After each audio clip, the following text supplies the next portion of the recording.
أعزائي المشاهدين، أهلا ومرحبا بكم في برنامجكم الأدبي المحبب واحد الشعر. الليلة مش هنتكلم لغة فصحى كتير، لأن احنا معانا شاعرين كبار قوي من شعراء العامية المصرية اللي فعلا خلوا الساحة الأدبية كلها تتكلم عنهم، ولسه لحد دلوقتي أنا بقول ما أخدوش حقهم. شاعران لم يأخذا حقهم على الساحة، ربما قلة الظهور، ربما عدم الرغبة في عمل الشو أو الظهور أمام الناس كثيرا.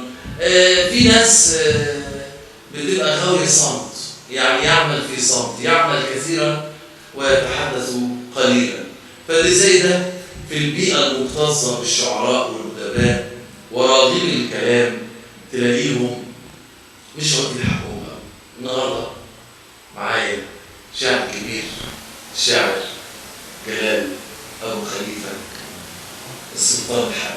كلمة السلطان الحائر دي كانت مشهورة جدا في الأيام اللي فاتت، لأن كان عندي كون على الفيس باسم السلطان الحائر، ده نسبة إلى رواية الأستاذ توفيق حكيم.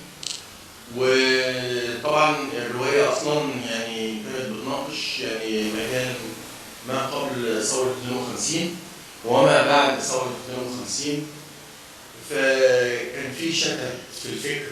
طبعا بعد كده اختلاف الأفكار والتوجهات والنظريات الثقافية. فأنا كنت مسمي الكون بتاعي على الفيس السلطان الحائر. بعد كده اتصلت إحدى الصديقات يعني بيا وقالت لي يا جلال بلاش الحائر دي، عشان الإنسان بياخد جزء من اسمه في طبيعته. أنت راجل بتكتب شعر، دي السلطان الشعر، بلاش الحائر دي عشان مردودها مش حلوة على النفسية. وفعلا أنا غيرت الكون وسميته سلطان الشعر. أهلا بك يا أستاذ. أهلا بك يا سلطان الشعر. الله يخليك يا رب. شعر كبير رائع وعزيز. طبعا في البداية عايز أشكر أستاذ طارق الكردي على الحلقة اللي إن شاء الله هتبقى جميلة دي، ووجودك ووجود أخويا الشاعر الكبير جلال أبو خليفة. وطبعا بتقدم بالشكر المخرج الكبير الكواليس أستاذ أحمد أدري، شاعر كبير ومجهود اللي ورا الكلام. طبعا فنان يعني متعدد المواهب الحقيقة. فعلا. ده بقى بيغني كمان وأنت كمان. بيغني الشعراء دخلوا على اللون. أحمد أدري شاعر غنائي وقد يلحن في بعض الأوقات ويغني ويخرج ويصور. غالبا الفنان الحقيقي بتلاقيه متعدد المواهب. الفنان الناجح بتلاقيه متعدد المواهب.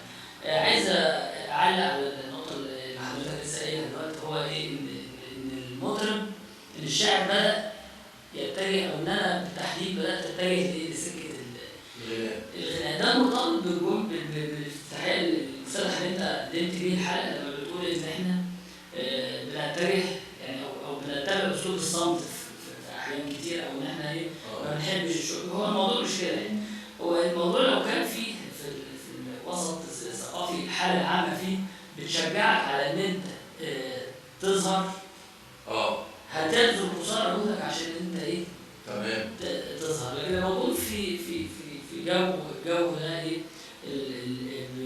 بيختلط بيه الحابل بالنابل، بالحابل بالنابل. وبالعكس ده العناصر السيئه هي اللي بقت بتتصدر المشهد للاسف. انا مش عايز طبعا اعمم الكلام، ولكن دي مشكله بكل طبعا شباز طبعا. بالظبط. يعني انا مع حضرتك يا استاذ رامي ان في ناس متميزه جدا في الساحه الثقافيه، في ناس بتخدم الادب العربي برغبه في الاعلاء من شان اللغه والادب سواء عاميه او فصحى، ولكن في ناس عايزه تظهر وخلاص. بالظبط. وهذه هي المشكله. وانا اقول ان هناك اناسا يحبون فقط الابداع، وليس هذا مرتبطا بظهورهم ام لا. انا اعرف شعراء لم يحضروا ندوه ثقافيه ويقولون لي بملء فيهم ويتباهون بذلك، لكن انا لم احضر ندوه ثقافيه. هذا ليس عيبا في الندوه الثقافيه، وانما هم ينأون عن اشياء قد تحدث لهم. نورتونا. الله يخليك يا رب. وعايزين كده في تضحيه حديثنا كده، طبعا بقى نعمل قاعده الكبار زمان، الكبير بيكبر يا استاذ رامي. انتوا الاثنين شعراء كبار في المكان، ولكم عندي في قلبي مكانه كبيره. الله يخليك. عايز اقول استاذ جلال، بدات امتى شعر؟ والله موضوع الشعر دوت اللي حصل مشوار طويل قوي. اللي حصل انا والدي يعني كان راجل امي ما بيكتبش، وبعدين الراجل الامي دوت كان نفسه ابنه ده يطلع حاجه كبيره جدا يعني. فكان يروح مثلا وهو مروح البيت يعدي على بتاع الجرايد يقول له انا عايز حاجه الولد يقرا فيها عشان يتثقف. فكان حابه يجيب لي روايه مثلا الطريق المسدود، حابه يجيب لي زوجة احمد، حابه يجيب لي مثلا انف وثلاث عيون. وكان ده كله وانا فين؟ لا ده وانا في الاعداديه. وانا في الاعداديه. هو ده السن خلي بالك يا استاذ، مش بدري قوي خلي بالك. لا برضه بس الاعداديه يعني مثلا اولى اعدادي واحد يقرا روايات مثلا مثلا لنجيب محفوظ الاسود والكلاب، يقرا مثلا زايد المداح. ازاي يجمع الكلام دوت يعني. برضه كان المفروض انا نقرا في السن ده. ونجيب محفوظ صغير شويه فلسفه عمق يعني كده. خلي بالك شغل نجيب مش الثلاثيه. برافو عليك. مش الثلاثيه. الله عليك كده. الثلاثيه دي الناس اللي هي لمؤاخذه يعني الادباء السطحيين اللي هم بيحكموا. برافو عليك. لكن لا تعالى صرصار فوق النيل، تعالى خش فضيحه المبادئ، تعالى لا انزل سيد السمعه. شوف اقرا الفلسفه. المجموعه الاخيره اللي صدرت نجيب محفوظ القرار الاخير اخر مجموعه خصوصيه دي لوحدها لازم كل شاعر وكل اديب يقراها. يعني احنا صادف ان احنا كنا في سنه رابعه جامعه ونزلت المجموعه الخصوصيه دي، راح الدكتور سامي منير الله يرحمه استاذ النقد الادبي راح مقررها علينا في السنه دي. وقال مجموعه نجيب محفوظ الاخيره اللي هي صدرت 96 97 وهو مات 2006 تقريبا. يعني هو اخر مجموعه خصوصيه ظهرت كان قبل وفاه نجيب محفوظ بتاع 10 سنين او 9 سنين. قال دي مقرره عليكم وهنعيشوا فيها لان فيها كلام مهم جدا. كل قصه فيها بمثابه روايه كامله وبمثابه جزء كبير من تاريخ الامه المصريه والامه العربيه. نجيب محفوظ. لا نجيب محفوظ استاذ. فصادف مره كده لقيته جايب لي كتاب وبيقول لي خد ده، فلقيته ديوان. طبعا انا ما كان معرفتي بالشعر زي معرفتي باللغه الفرنسيه، ما اعرفهاش خالص. فجايب لي كتاب بيقول لي خد الكتاب ده جبته لك. فانا كنت مفرح جدا باللي هو بيجيبه، فمسكت الكتاب وطلعت فوق السطح. كان السيد ومراته باريس، ديوان بتاع بيراميدز رحمه الله عليه. ايوه خد بالك. وبعدين لما يجي قعدت اقرب بتمعن بشهوه. انا عندي شهوه قريب، عندي شهوه قريب لدرجه اللي كان احد الاصدقاء معايا مثلا في دار كتب او في كده او كده، ويجي مثلا يلفت نظري وانا ماسك كتاب ولا بتاع، كنت ممكن اتعصب عليه ما تجيش جنبي، طول ما انا ماسك كتاب ما تجيش جنبي، سيبني عشان خاطر ايه بحب اركز وكده وبتاع. فالمهم مسكت الديوان وقعدت نقرا فيه كده، فلاحظت حاجه غريبه جدا. الكلام ده وانا فعلا لاحظت ان بيرم لما يجي مثلا يعمل اسقاط على عبد الوهاب، لما يقول مثلا رد عليه يا طيور بينادي ويرمله بجناحين، وانت كمان يا بابور الواد يقول له رايح على فين؟ قول له ياك ارتاح يا بابور وريحنا معاه يا اهل المغنى دماغنا وجعنا. لا دي طب انا عرفتها لوحدي، انا ما حدش شرحها لي. انا وانا بنقرا الديوان بتاع السيد ومراته باريس لقيت بيرم بيلقح على عبد الوهاب، واخد بالك، وعمال واخد بالك وطالع نازل ايه عوازل واقفه بتستناه مش عارف انا عايز انسلك من الشعر ايه وانا قعدت لا قعدت يعني. وبعدين انا عجبني جدا شغل بيرم والكلام ده كله. فمن هنا بدات اكتب من الاعداديه، يعني نقول من اخر الاعداديه كده في سن ال 15 14. لا اقل كده كمان، اقل يعني مثلا كان سنه، يعني مثلا سن 14 13 سنه. تمام. يعني بدات نكتب فعلا يعني. وكتبت على اوزان بيرم، وكتبت شعر مباشر اللي هو يسمى الزجل، يعني اللي هو الزجل. يعني كتبت يعني ممكن اذكر لك بعض الحاجات يعني. طبعا اولى البدايات دي عايز اسمعها. البدايات دي كانت غريبه جدا.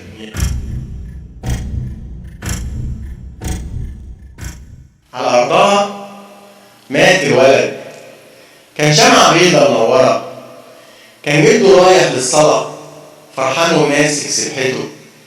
الجد مات على صوت أذان مع الحفيد.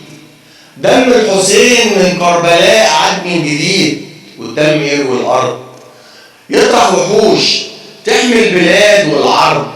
على أرض سينا الطيبة نام الحسين يحلم بفجر جديد، يصحى على صوت الأذان يقوم يسلم على الشهيد، يقوم يسلم على الشهيد. طيب سمعنا البداية بتاعت أستاذ جلال أبو خليفة. نسمع بداية الشعر ربع عويس، أكيد كان فيها شقاوة. لا هي بداية، والله البداية بتاعتي أنا من يعني ما كانش ليها مقدمات يعني. طبعا كان الفترة دي اللي هي قبل ما أكتب شعر، يعني الفترة دي كنت بسمع أغاني اللي كانت موجودة في الجيل بتاعي، يعني كان عمرو دياب، هاني شاكر، يعني التسعينات بقى إيهاب توفيق الفترة. طبعا طب ليه ما نحلمش؟ بالظبط. ويا ريتك معايا، الله ينور. ورسمتك في العيون الشوق، وإيهاب توفيق وكان طبعا. برضه قاسم الساهر وأغاني نزار قباني طبعا برضه مؤثرة فيا تأثير إلى حد كبير يعني. طبعا احنا مش هنقول سيد رابع عويس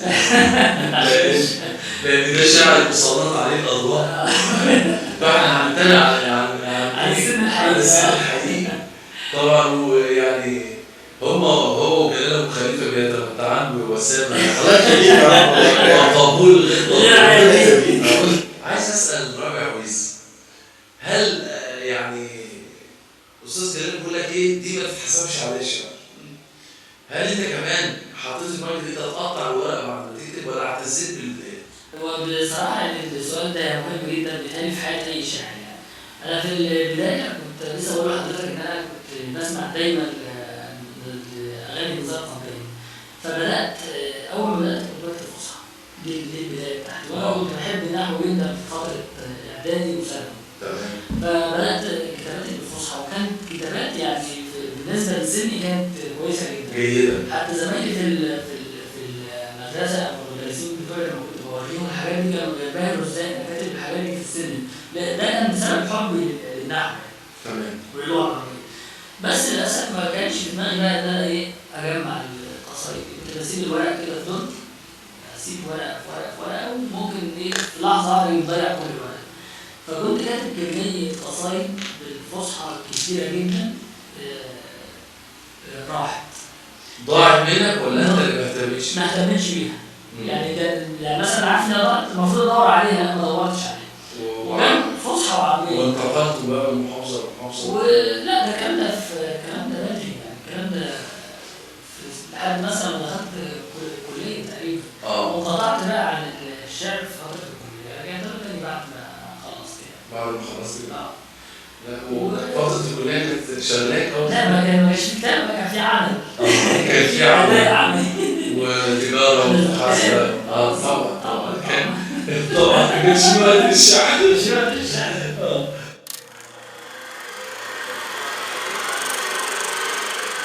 طيب أستاذ جلال، هل حضرتك درست القصيدة العامية قبل ما تكتب ولا كتبت بالسمع اللي أنت اتعلمته من عم بيرم؟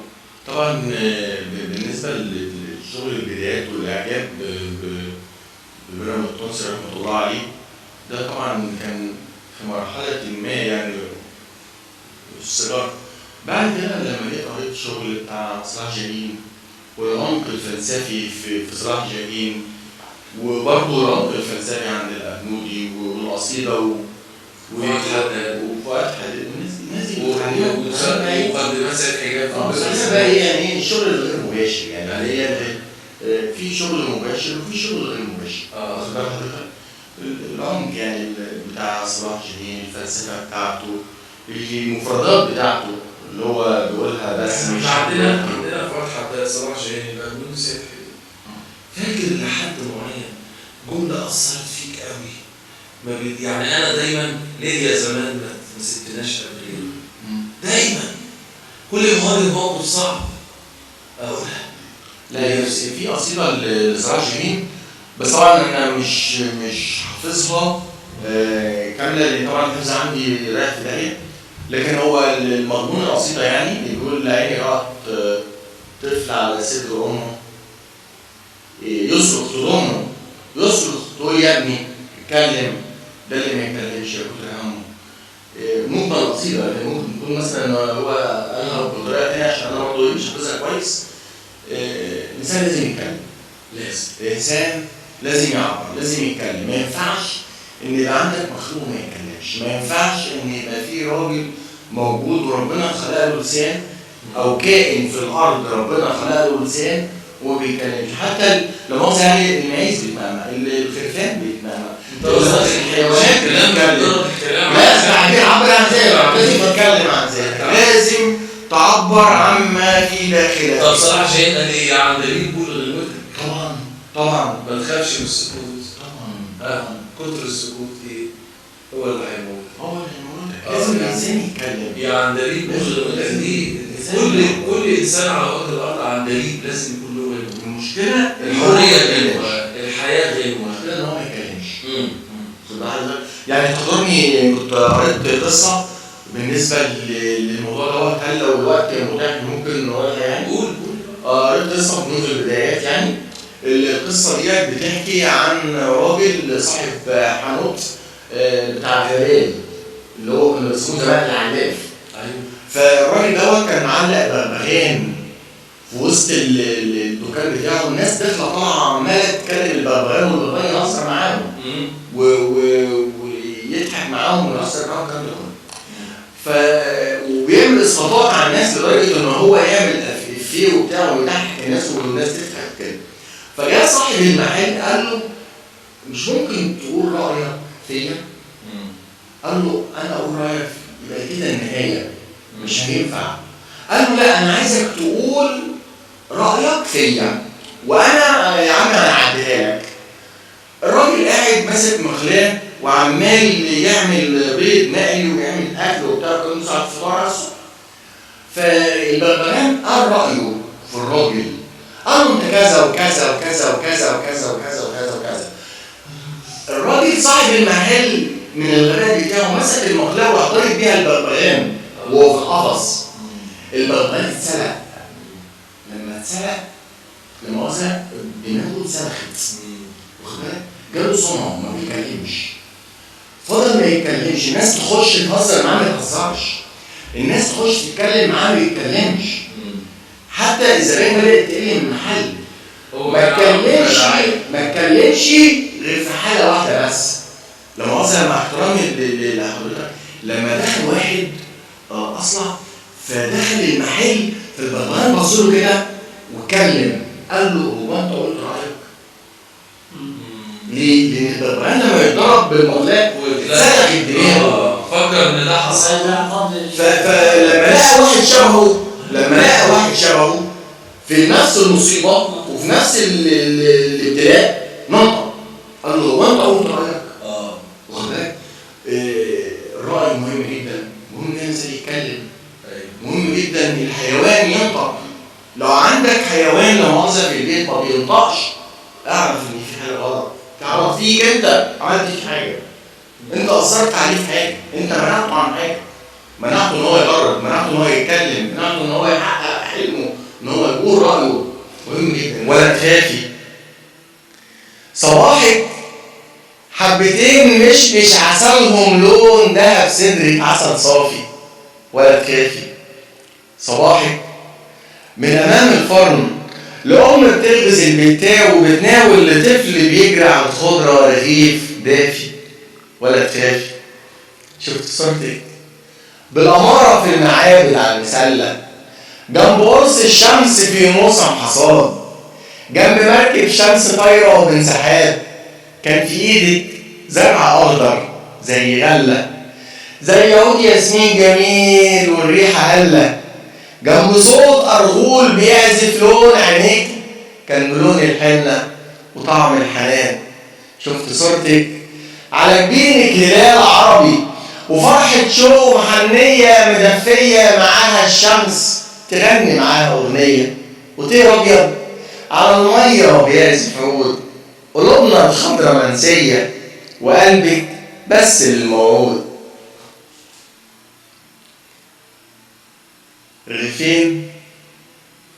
رغيفين وحبة ملح مع صورتك في كشك صفيح، لسه الأمل باقي يا هنومة، لسه قناوي شايلك الجرانين، في قلبه حب الجدع والشوق ما يتقدر، وهو كله قد الحال، من ظلم غلب السنين شاغلك الخلخال، والحب مش محتاج قلم عشان يكون صادق، ده السيف بيطوي في ايديه المسرور، والحكم كان ظالم، والتهمة تهمة عاشق مع مرتبة مجنون، واللي غدر عليم الفرحة كانت قميص أبيض بلون قلبه، أصل اللي حبك صبح ضايع مع المجانين. ماليش دعوة، وامتى اقدمه دعوة لواحد شايف المشهد وعارف كل ما فيكي، وقاعد وحده على القهوة ملوش دعوة، بحفلة قايمة في القلعة لناس مماليك، نصيبي بس من التركة حروف بكرة بجمعها في رغيف العيش، وبنزل من عينيك الصبر واتكحل، وكل صباح اموت حبه في حب الله مع الدراويش، يا نسياني في كفة ميت انا ابنك وفيا الروح. جبلي جليد انهار، ضربت ايديه الارض اتحولت انهار، ولا حلم سافر بعيد سابني هنا على الارض، سهرانه يا ام الولد يا ضحكه امبارح، الحب وهي الامل جوه القلوب طارح يا ضحكه المصطبه، امتى يعود طعمك؟ احزاني مرسومه خطوه على جبيني، تحسبها عش العنكبوت لما يكون جوه البيوت مكروه، والدمع نازل من ألم محتار، والحرف مستني المطر يعزف ألم، مسكين يا ليل من غير نجوم، لساك بتتنفس هموم، لساك بتحلم بالنهار، غابت مراكب دنيتك ولا عادش فيه أخيار، يطير مهاجر بالفؤاد، جسمك هنا موجود، جسمك بينزف دم برصاصة الرحمة، مين اللي يسمع شكوتك؟ انت الجروح تتلم وانا شكوتي لله. قالك الجيل الحديث اللي انت تعتبر بتنتمي ليه، يعني جيل الشباب ملوش قدوة، ملوش أستاذ، هل عندك رد للسؤال ده أو للعبارة دي؟ بالنسبة للقدوة هي اللي دايما بيدور على القدوة هيلاقيها.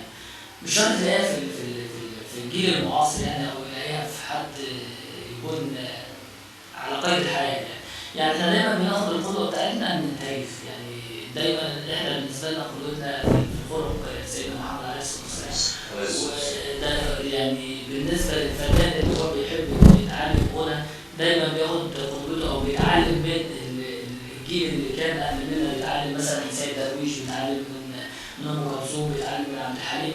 فاحنا للأسف بنعاني في الفترة دي من الانحدار في كل شيء يعني بالنسبة للشعر لحد دلوقتي احنا مش قادرين ان احنا نقول ده اللي هو التاريخ يذكره فيما بعد يعني، او اعماله انتشرت او قدر ياثر في الشباب او تربع على الساحه واشتهر، زي مثلا لما بنشوف ان المتربعين على الساحه دلوقتي اللي بيقدموا الاسفاف واللي بيقدموا ففين بقى الشخص اللي هو هيقدر يفرض نفسه في الجو ده؟ لو ما قدرش يعني يظهر للشباب او يظهر للجيل المعاصر، احنا بنرجع دايما للي كان يعني اللي احنا بندور عليه، يعني احنا بندور مثلا على الشعر كويس. مثلا بالنسبه للشعر هرجع للتاريخ وهشوف مثلا امرؤ القيس، هشوف المتنبي، هشوف ده بالنسبه للفصحى. عايز ارجع للعاميه، انا شاعر عاميه، هرجع لمين؟ هرجع لفؤاد حداد، هرجع لجليل، هرجع للشعراء العاميه الكبار اللي احنا اللي هيناسبوا اللي هيشبهوا رغباتنا، او ان احنا نحس ان دول ممكن نعتمد عليهم في اساتذتنا يعني. سمعنا ايه؟ انا عايز ابدا بقصيده مدح مصطفى عليه الصلاه والسلام بمناسبه ان احنا لسه كان المولد النبوي. يا عاشقين سيدنا النبي صلوا عليه زيدوا، اللي ملوش كبير يبقى الحبيب سيده. لما ادخل الجنة هطلب اشوف النبي وابوس على ايده، واقطف وادوق فاكهته واكل على ايده. يلي تحب النبي اسمع صلاة النبي لو كنت بتريده.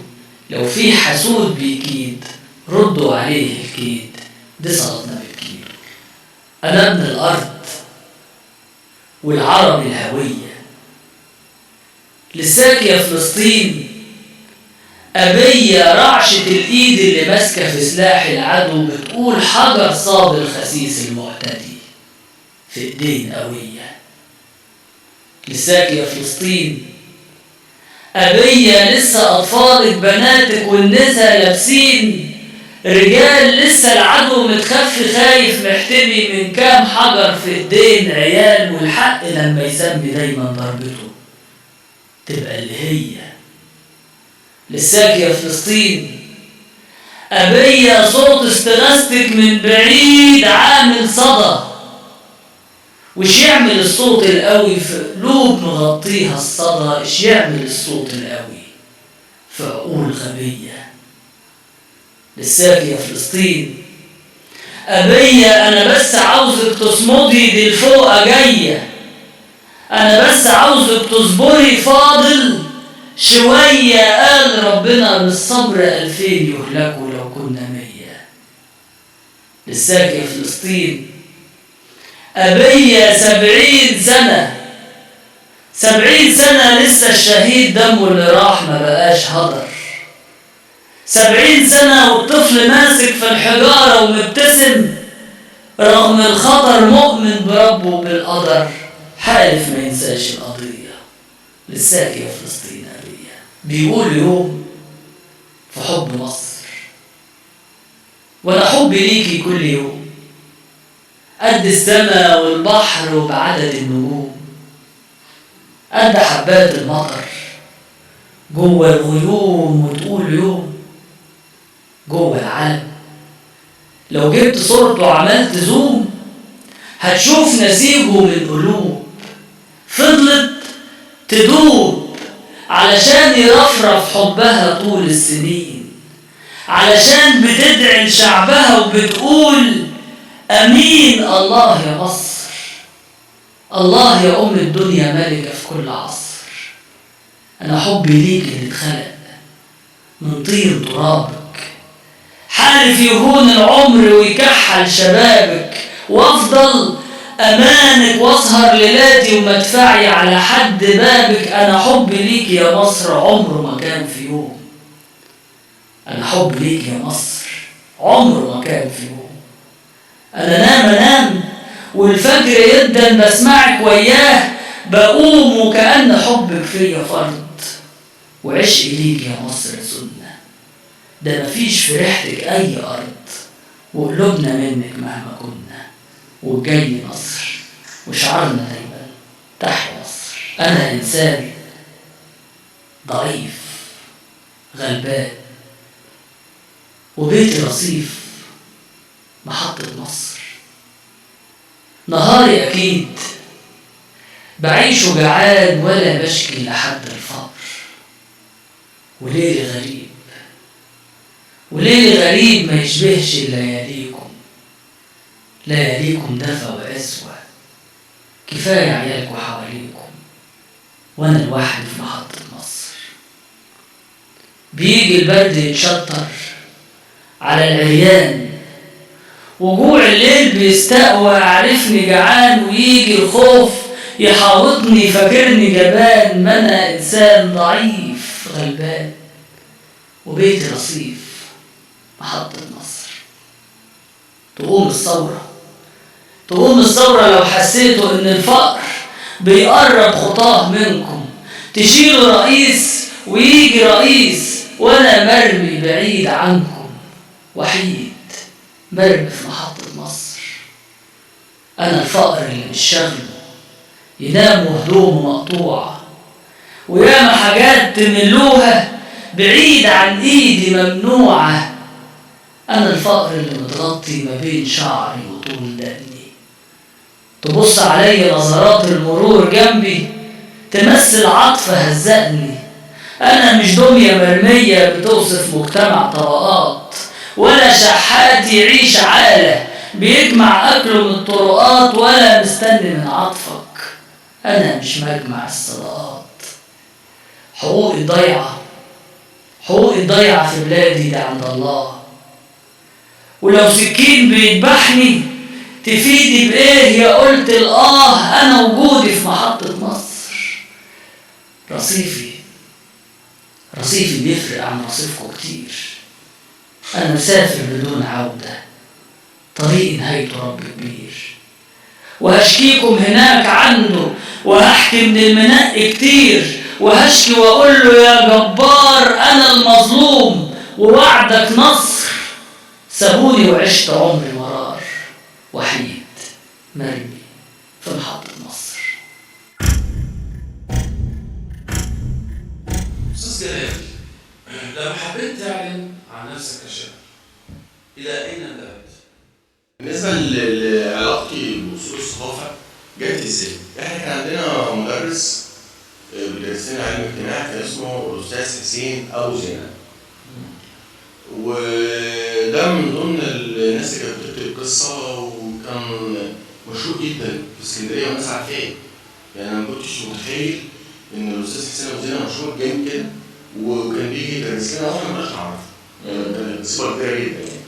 إن هو راجل باص كبير ليه كذا مطبوعات ليه ومع ذلك ما كانش فينا ولا كان حتى يعرفنا بنفسه، وكان تملي كده انسان هو وقور جامد جدا.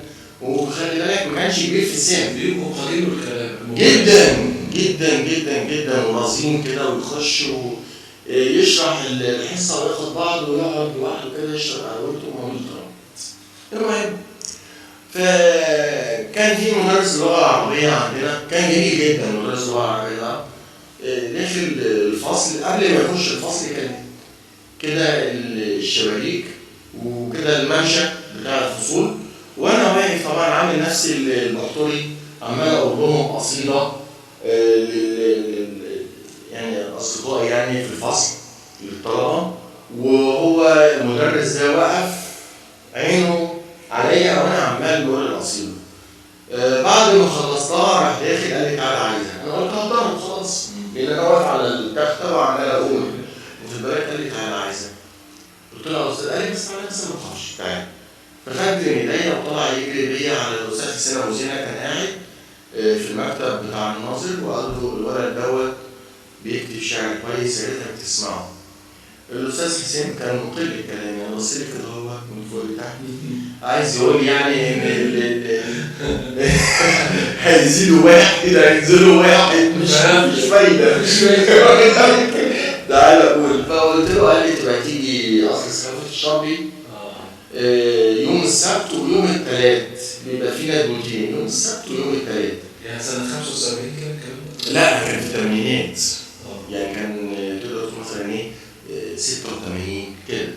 فكرت 75 كده بس لا جاي بعد كده لما رحت بقى الشرطي طبعا رحت لقيت الاستاذ محمود طبعا، الاستاذ كراويه، ملاك ميخائيل، كلهم اساتذه، حسين حماد خد بالك، لقيت صحافي شكور واخد بالك، لقيت لا ناس عتاوله وقاعدين، وبعدين مفيش فرق بين كبير وصغير. ده ايام كان المثقفين بيرتدوا كله قاعد على يعني ترابيزه كده مدوره بيضاويه وكله قاعد. وبعدين الحاجه الجميله بقى ان الطلبه بتوع الجامعه بيجوا يقعدوا ورا، واخد بالك، يعني تلاقي الترابيزه الاول قاعدين قدام، وبعد كده الصف الثاني اللي بعد منه كلهم طلبه الجامعه طبعا، وقاعدين عشان خاطر يسمعوا ويتعلموا النقد ويتعلموا التدور. فانا طبعا رايح لسه ما اعرفش الدنيا ايه، دخلت قعدت على الترابيزه. طبعا كان من ضمن المبادئ بتاعتهم ان اي شاعر او اي قص يقول العمل بتاعه وينسحب. هي الترابيزه بقى هي اللي تحكم، وواحد واحد ينطق وواحد واحد يتكلم، واساتذه كبار قاعدين طبعا مش اي كلام. كان ايامها بتصدر مجله اسمها مجله الشاطئ عن قصر الثقافه. وعلى فكره قصر ثقافه الشاطئ كان اول قصر ثقافه موجود في اسكندريه اتسمى التذوق. ايوه واتسمى التذوق وانا موجود. واخد بالك قبل التذوق قبل التذوق خالص، يعني كان قصر ثقافه الشاطئ ده اتسمى قصر ثقافه التذوق. واخد بالك؟ ده كان ايه القصر القديم. فعلا يا استاذ جلال عند حضرتك حق وكل الحق ان في الوقت ده كانت الثقافه بخير. طبعا. بس وبعد كده اطلق على قصر ثقافه سيدي جابر اسم التذوق. ده بعد كده. في الوقت ده بقى كان بيعد هدم وبناء قصر ثقافه الانفوشي، وكان المستشار محمد الجوسقي اللي هو اسماعيل الجوسقي ده كان محافظ اسكندريه، وبدأ في عهده هدم وبناء قصر ثقافة الأنفوشي. كنا بنروح نحضر الندوات واحنا في أولى جامعة، بنعدي ما بين الخشب بتاع القصر ولسه القصر بيبيع، ومع ذلك أصروا يعملوا ندوة من الندوات، والمحافظ يومها جه بيبص على الترميمات في قصر ثقافة الأنفوشي. كل الكلام ده 93 94 في الحدود دي، يعني دخلنا في حدود 30 عام. فعلا الثقافه كانت بخير. اساتذه الجامعه كلهم كانوا بيحضروا طبعا. يعني انا استاذ الدكتور محمد زكي العشماوي، استاذ الدكتور زين الخويسكي، الدكتور محمد مصطفى مشواري اللي هو رئيس قسم اللغه العربيه في اسكندريه دلوقتي. كانت الجامعه كانت لسه معيد وتدخلت في مكان ادبي. كانت الجامعه بتشرف لسه كده. اول امبارح الشاعر الكبير جابر المسيوني دخلت عنده الندوه وقال يا جماعه الراجل ده حضر لي اول مناقشه وكان طالب في كليه التربيه وشافني وانا بتقطع من اساتذته. يعني كانت روايه لذيذه وضحكتني. استاذ جابر المسيوني خبره كبيره جدا طبعا. وفعلا هو ناقش اساتذه النقد اللي كانوا بيدرسوا لي في كليه التربيه قسم اللغه العربيه، هم اللي كانوا بيناقشوا استاذ جابر في الديوان، وعلى راسهم طبعا العملاق محمد زكي العشماوي والعملاق صلاح عبد الحافظ وعطا الرسول وسلام الدين عامر. هؤلاء العقلاء دول محتوى رابع ويسم. طبعا كلنا هنقول شعر تاني وتالت، وبرنامج اسمه واحد في الشعر. يعني احنا بنتجول وفي داخل واحد الشعر، والواحة دائما ما يكون فيها التين والزيتون. الواحات واحد سيوة مثلا غالية بالتين والزيتون، واحد سيوة والواحات اللي في سيناء، واحات مصر كلها. فاحنا عندنا انواع من الفواكه وانواع من الخضر تجذب الاسماع. رابع ويسم، هل بعد ما بدات تجربتك الشعريه حسيت ان انت قادر تواكب الاحداث؟ يعني حسيت ان انت شاعر صاحب قضيه وتجربه ولا لسه؟ بالمقارنه بابناء جيلك. طبعا هو الانسان يعني عباره عن بني ادم بيتكون من احاسيس مختلفه. الانسان ما هوش بيحب الحبيبه بس، لا الانسان بيحب الحبيبه وبيحب الوطن وبيحب زمايله في الشغل. يعني اذا البني ادم بينقسم الى مجموعه، في جانب اجتماعي لما يحب اهله ويحب قرايبه ويحب المجتمع النوعي، ده جانب اجتماعي في الشعر لما يكتب لازم هيتطرق ايه الى الجنب ده. عندنا الجانب الاجتماعي ماشي، السوشيال بوليتيكال بتاع المجتمع، الجانب الاجتماعي اللي بيؤدي اللي هو انعكاس للجانب السياسي والديني والثقافي. ما هي كل دي اجزاء مرتبطه ببعض بيكون في النهايه شخصيه. هل تكوينك اثر فيك يا رامي كشاعر؟ من ناحيه في محن مريت بيها وانت صغير، في قضايا مريت بيها وانت صغير. انا في يعني اكبر قضيه اثرت فيا في كتابتي هي وفاه والدي يعني. هي دي كانت انا بعتبرها هي خدت منها مرتكز الكيرف اللي كان في حياتي يعني. المنحنى او المنعطف المهم صعب جدا. يعني اقوى المحطات تقريبا طبعا. هل اثر فيك وخدت من التجربه نظره سياسيه ونظره ثقافيه ونظره اجتماعيه ونظره دينيه ونظره عقائديه ونظره تسليميه للواقع بوفاه الوالد؟ هل هي نقطه الحزن كانت هي نقطه البدء؟ هو يعني انا بعتبر ان حادث وفاه والدي كان خلاني اشوف الدنيا حواليا بنظره ثانيه يعني. وبيتهيألي ان الشعر الاحداث انت بتحس ان انت كنت 20 سنه فوق سنك. بالظبط. ده الاحساس ده وصلني لوفاه والدي. فانا مقدر جدا اللي انت بتقوله، ورغم ان مهما كان سنك. طبعا انا كنت ساعتها في اولى ثانوي. واو. يعني انا والدي توفى وانا عندي حوالي 33 سنه ونص، ومع ذلك حسيت ان انا شايل الدنيا كلها في طبعا حسيت انت فقدت ظهرك، انك طفل من غير اب عيل صغير. يعني اولى ثانوي نقدر نقول ان التجربه الشعريه او القضيه اللي حضرتك من الشعر بدات تظهر، ولا كانت لسه عندك؟ لا هي لسه وما زالت لسه برضه يعني، ما زالت انا شايف ان لسه ما وصلتش يعني ما اكتملتش يعني. طب لو قلنا الاستاذ جلال ان من رحم المعاناه يولد الابداع، هل العباره دي تؤثر؟ هل تكوين الشاعر والظروف اللي بيمر بيها، يعني شعراء الستينات مثلا مروا عاشوا فتره في الاحتلال، وايام الثوره عاشوا الحروب 56 67 73 والدفاع عن الوطن والمحن التي مر بها الوطن من العدوان الثلاثي ونكسة 67 وضياع الحلم. ولما نلاقي شاعر زي عبد الرحمن الأبنودي يعيشك في جو النكسة بشيء لابد أن تبكي وأنت تسمعها. عدى النهار والمغربية كريم تتخفى ورا ظهر الشجر، وعشان تدوب في السكة شالت من ليالينا النهار، وبلادنا على الدرع بتغسل الشعر. هو ده موال النهار، هي عدى النهار المقصود بيها الغيبة جاية والنور راح وشالوا ليالينا القمر، مش مستكترين علينا الفرح. والله يعني هقول لحضرتك حاجه. هل ده اثر في جلالي؟ هو كل دول ابناء ثوره 52.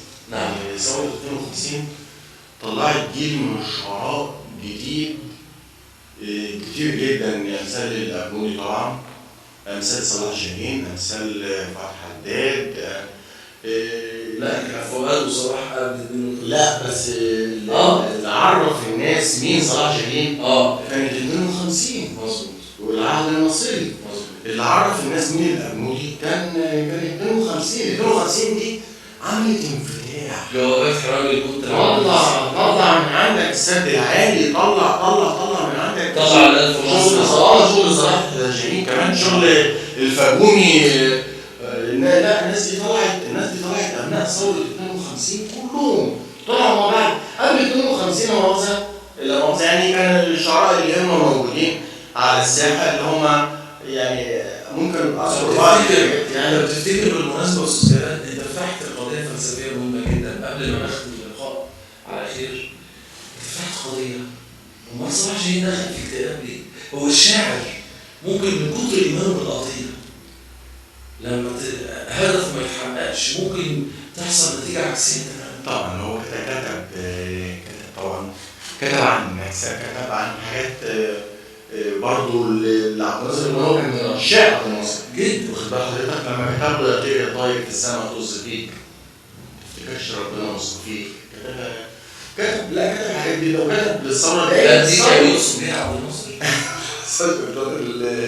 على الهواء. ايوه فطبعا فهو رغم ان هو كان مصيري قلبا وقالبا وبيعشق عبد الناصر وبيعشق الثوره ومؤيدين للثوره، كل دول ابناء الثوره. الفجومي لما راحت امه تزور في السجن يقول لها يا ولاد جايه بتعيطي على عبد الناصر اللي مات اللي حبس ابنك وهو في السجن، وكان عبد الناصر اللي دخل السجن يعني، ومع ذلك كانوا بيحبوا عبد الناصر. عبد الناصر كان كاريزما، كان معلش يعني ينظر الزمان ان ناتي بمثل عبد الناصر رحمه الله عليه، فكان ليه شعبيه جامده جدا. ثوره 52 ولدت شعراء، ولدت فكر، ولدت مثقفين، ولدت ليها بقى. كنا بنتكلم لكن اتفضل.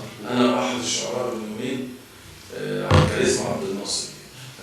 فعلا الجيل يمكن احنا ما نحسهاش زي الجيل اللي حضر، لان عبد الناصر اتوفى يوم كان كتاب يعني انا يحضرني دلوقتي واحنا قاعدين بنسجل صورة عبد الناصر موجودة، كان نفس الصورة بس كانت صورة تانية أبيض وأسود موجودة عندنا في البيت، وأنا كنت بحسبه إن هو قريبنا. لما طلعت لسه طفل صغير طالع بشيب كده، فأنا معرفش إن ده رئيس دولة، معرفش يعني إيه دولة، لسه عيل صغير طفل واخد بالك، مش مدرك النظام إيه ولا بتاع.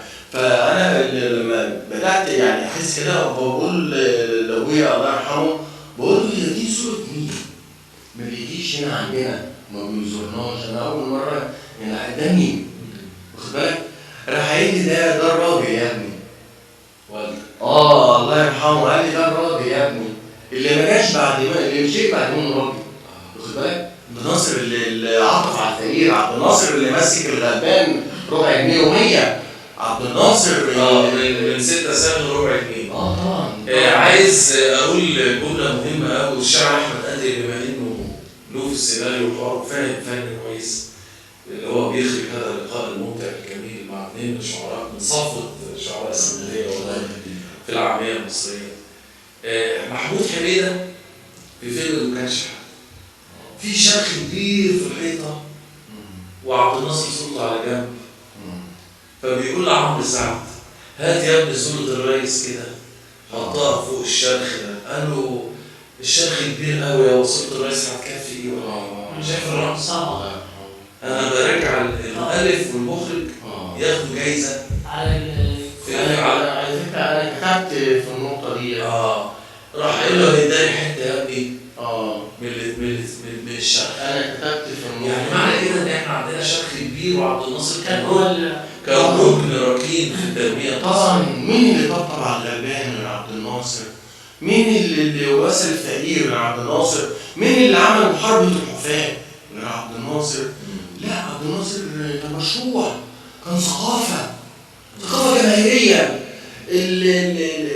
المسارح اللي انتشرت على عبد الناصر قضية، السينمات اللي انتشرت صوت عكاش الفقير اللي كان بيخش السينما السينما. طب انت عايز ثقافه جماهيريه اكتر من كده ايه؟ والاماكن اللي ما كانش فيها سينما كانت بتروح لها عربيه عشان تعمل اوفر هيد الراجل على حته الجامع عندنا. الراجل عسكري كان بيشيل التلفزيون راح يجيب محطه مصر في قلب الميدان وشغل التلفزيون عشان الناس الحفاة، الناس الغلابه تقعد تتفرج على التلفزيون تعرف يعني ايه ثقافه، تعرف يعني ايه اعلام. ومسخر واحد عسكري يروح ياخد تلفزيون ويروح هناك يحطه كده قدام الناس ويشغلوا الناس قاعده، لان الناس ما كانش معاها فلوس تجيب لكل واحد تلفزيون، ما كانش فيه الكلام ده. طبعا ما عندهمش رفاهيه. واضح جدا يا استاذ جلال ان التكوين مؤثر فيك، وواضح ان والدك القدوه مثلا الاعلى بتاعك حكى لك حاجات مهمه اثرت في ودانك، والشعر ان لم يتاثر في وداني بشيء لا يمكن شيء صادق. اعتقد النشأة بتاعتكم شبه متشابهة، انتوا الاثنين اصحاب قرار، اصحاب قضية، وبتطلعوا من المنطقة اللي بتنطلقوا منها عشان تقولوا شعر، مختلفة عن العادي. يعني رابع عويس أنا سمعته وجلال أبو خليفة أنا سمعته، بس هنختم بآخر سؤال وبعد كده نسمع منكم شعر ونختم الحلقة على كده. إيه اللي تتمنوه اللي يكون موجود وهو مش موجود دلوقتي؟ إيه اللي بتفتقده الصحة الثقافية؟ هسمع من رامي تعليم ومن جلال تعليم. يعني أنا رأيي إن كل مبدع حقيقي يلتزم يعني يعكف على التجربة الشعرية بتاعته وما يشغلش باله باللي بيحصل ايه حواليه ولا يسمع ولا يتكلم. يعني لا يسمع وعناصر شعر التجربة ولا الشعرية يقول شعر يعني. عناصر التجربة الشعرية الفكر والوجدان والصور التعبيرية، وداخل الصور التعبيرية الموسيقى. مظبوط. أيوه، يبقى لابد أن يمتزج الفكر بالوجدان. كمل يا أستاذ. يعني أنا مش عايزه إن هو مش عايز إيه طبعا إن إحنا نلتفت إلى ما يحدث حوالينا يعني من المهاترات، يعني بصراحة وصلت لمرحلة المهاترات يعني.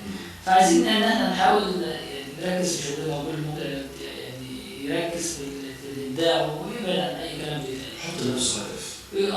والنفاق يعني أهم حاجة النفاق، نحاول إن إحنا نبعد عن النفاق ونبعد خاصة أصحاب الكيانات يعني. يعني أصحاب الكيانات لو يلتزموا شوية الحيادية ويبعدوا عن النفاق ما يدخلش أي واحد هو شايفه مش مبدع. علشان المنظر العام يكون لائق بالشعر في اسكندرية. هي القصة مش شاملة ناس وبس. مش عدد وصولة جماعية. لا مش عدد وصولة جماعية، وأنا جاي 50 واحد وأنا جاي 60، مش منافسة. طيب احنا الأستاذ جلال بيقول لك في مصر 17 كانت ترابيزة حلقة كده ممكن تلاقي فيها 5 6 بس كل واحد بدولة، كل واحد ينفع وزير ثقافة. صحيح. طيب أستاذ جلال، أستاذ رامي عويس بيقول نسيبنا من النفاق وخلينا في الحيادية، وإن احنا نسلط الضوء على المبدع الحقيقي وما نجاملش وما نحبيش حد. رأيك أنت في الكلام ده؟ والله هو كلام محترم يعني، بس أنا في الظاهرة ديت ما تعتبرش ظاهرة لأن هي منذ فترة يعني. الظاهرة ديت ظاهرة مزمنة، ظاهرة سيئة جدا، برغم من اللي أنا بحترم طبعا شاعر لتاريخ زي جاخ وراجل أستاذ وكل حاجة على دماغنا من فوق، لكن في ظاهرة الواحد بيلمسها في الشعراء اللي جايين يكتبوا أو المبدعين الجدد اللي هم جايين بيسجلوا أعمالهم بيمشوا على نفس الوتيرة بتاعت جاخ، وده عيب كبير جدا. المفروض الشاعر يكتب نفسه. ما هو مشكلتنا الانطلاق من الفراغ، ما بيقلد أي حاجة في السنة. لأن هو معلش يعني هو مش بيقلد، ده أنت جاي تكتب، يعني المشكلة في إيه معلش يا أستاذ طارق؟ أنت جاي تكتب شعر، طب تكتب إيه؟ طب ما قبل منا كتبوا. قبل منا إيه الجديد؟ واخد بال حضرتك؟ هل الجديد اللي أنا نمشي على وتيرة واحد شغال بياكل عيش زي جاخ مثلا؟ هل الجديد مثلا اللي أنا أمسك القلم أفضل مثلا شفت فاكرة ياما لما كنا والحكاية والرواية وبتاع القافية هنا خلصت مني، أروح جايب قافية تانية وأفضل أستحلف فيها لحد ما تخلص وبعد كده هو ده الشعر يا أستاذ طارق. هي دي الرؤية. لا طبعا. جبت تقول جديد. الرؤية. جبت تقول جديد، أنا شايف الجرح ماشي ورا له طابور شغال، حتى في ناس موجودة معاه. طبعا. واخد بالك أنا طبعا لا ما أذكر اسمعش ما حدش يسأل، ناس موجودة معانا في الساحة الأدبية السكندرية ان هو ماشيين في نفس الطابور. طب يا عم اقف شويه استهدى، اعرف انت مكانك فين، اعرف انت بتكتب ايه بالظبط. هتكتب شعر خلاص؟ طب ما قبل كده كتبوا عظماء. تصريحهم انت هتطلع مين؟ هتكتب زي مين؟ تصريحهم الوزن ويعجبوا الوزن. سيبك من الوزن، سيبك من الكلام ده كله، انت هتكتب زي مين؟ انت هتكتب. انا قبل ما بكتب الغلط بمسك قلم كده وعشان اكتب. هتكتب ايه؟ طب ما قبل كده كتبوا. هل هتكتب جديد؟ اهلا وسهلا. مش هتكتب جديد يبقى وفر القلم وخليك متذوق واسمع للناس المحترمه. مش عيب. لا مش عيب لما اسمع للناس. يبدا من حيث انتهى الاخرون. صحيح. ويختلف عن الاخرين. بالظبط. لكن كفانا الطابور اللي ماشي ورا الجخ وعمال عمرو ماشيين ورا، يعني الجخ ماشي وبعدين ورا منه عمرو حسن وبعدين ورا منه فلان الثاني. للاسف فارس قطريه وعمرو حسن مصر كلها بقت بتقلدهم. انا بالنسبه لي كرهت البحر المتضارب من كتر الكتابه اللي عليه. وبشكركم.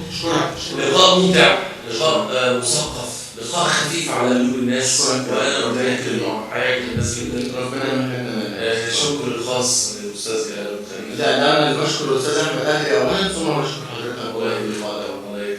اشكرك يا رب. والشعر الجميل رابع عويس. فاكر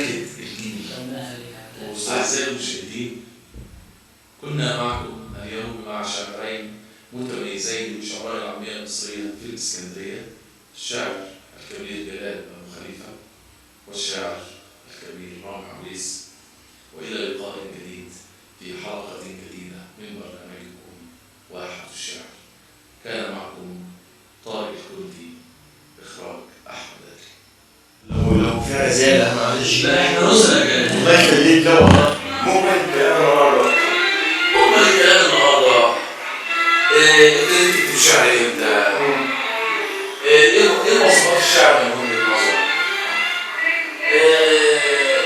احسن قصيدة من وجهة نظرك كتبتها واحسن قصيدة من وجهة نظر الناس. شايف الساحة ازاي دلوقتي؟ شايف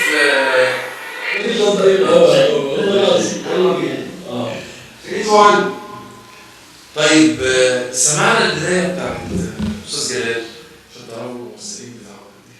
العامية شعر بلادي ما بتحبش الفصحى مثلا. لا لغتنا. أنا ممكن أسمع الفصحى ما أسمعش الفصحى. لما باجي أكتب ما على فكرة حتى الفكرة اللي هو حضرتك عرفتها زمان. كان اسمها ايه المقدمة؟ سنة قديمة.